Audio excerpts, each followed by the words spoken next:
natin pinakamahirap kung basta ka. Hindi ko na alam kung ano yung mga sinasabi ko.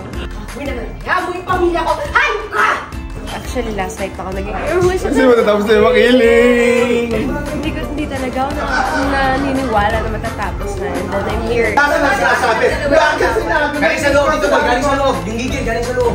Siyang Susan! Ano mo gano'n? Patayo ka! So, everyday, dito ba yun yung parang ano sa akin? Na kailangan ko mag-make up doon sa mistake. Everyday, dito boy. For everyone, dito boy. Hindi mo. Tapos, nasaan naman ako? Bakit mo wala? Galing ka, Siyang Susan! Wala kami sa dito mo ako. Nakapalas na. Alam namin naman sila sa...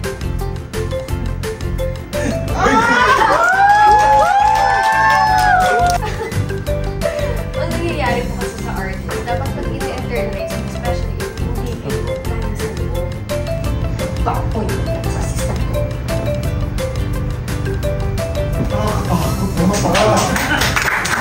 Pinagawa kong artista na nito. Malibang kinera. Christopher! Goodbye for now.